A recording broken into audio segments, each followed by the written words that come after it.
Welcome back to our channel.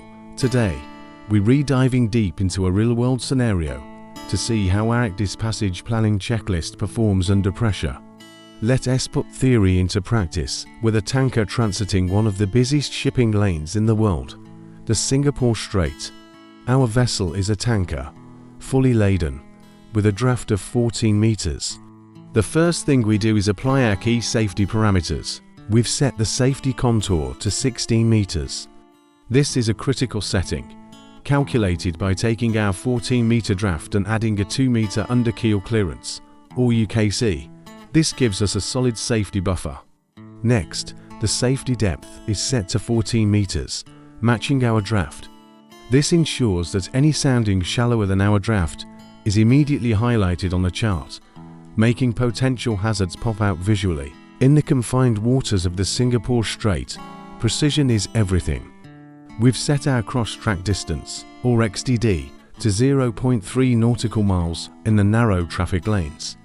This creates a tight corridor for our route, ensuring we stay well within the designated traffic separation scheme.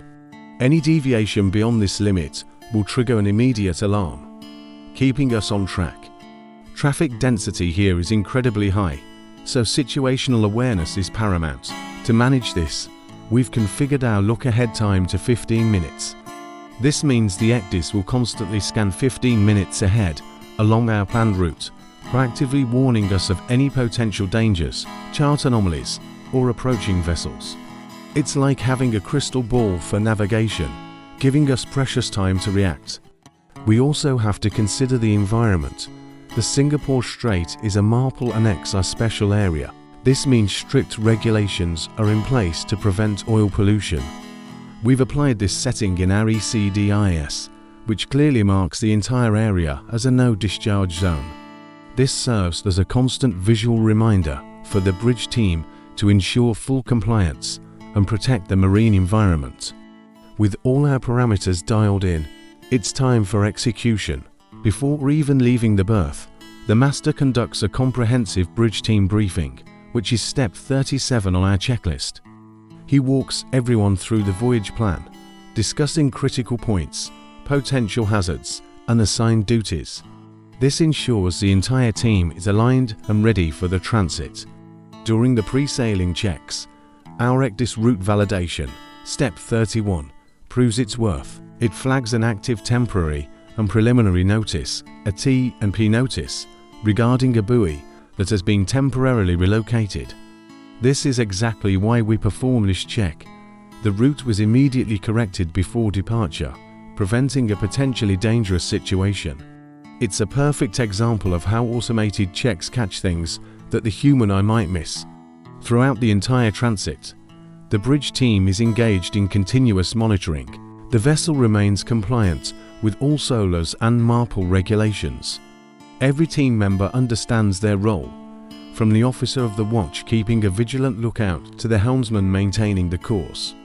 This is bridge resource management in action, a seamless integration of human skill and electronic assistance. So, how do we assess the performance of a bridge team in a scenario like this? We can't just say good job. We need a structured, objective method. That's where a rubric-based training assessment comes in, perfectly aligning with our checklist. This rubric breaks down the passage plan into 4 key phases: appraisal, planning, execution, and monitoring. For each phase, we have clear criteria for what constitutes an excellent, satisfactory, or unsatisfactory performance. Let's start with appraisal. An excellent score, a 5, means the team used all available sources of information. This includes not just the ENCs, but also tide and current tables, MARPOL regulations, pilot books, and local port guides. They've gathered every piece of the puzzle. A satisfactory score, a 3, might be given if some sources were missed, but the resulting plan was still fundamentally safe. An unsatisfactory score, a 1, is for an incomplete appraisal where significant risks were completely ignored. Next is planning. An excellent score here means all 36 steps of our ECDIS checklist were executed correctly. The safety settings are perfect, the route is optimized, and all checks are complete. A satisfactory score might be for minor omissions, perhaps a less than optimal setting that doesn't compromise safety. But an unsatisfactory score is for major errors, setting the wrong safety contour, failing to configure critical alarms, or using outdated electronic charts. These are mistakes that can lead to disaster. Then we have execution. Excellent performance is demonstrated by full compliance with bridge resource management principles. Communication is clear and concise. All alarms are acknowledged and acted upon, and monitoring is proactive. A satisfactory score could be for some minor lapses in bridge communication that were quickly corrected. An unsatisfactory score would be for ignoring alarms, failing to communicate critical information, or following unsafe practices, like not keeping a proper lookout. Finally, monitoring. To get an excellent score, the team must perform continuous checks throughout the voyage. They verify the ship's position using multiple methods, keep the logbooks meticulously updated, and have contingency plans ready to go. A satisfactory score might be given if a few log entries were missed but overall monitoring was sound.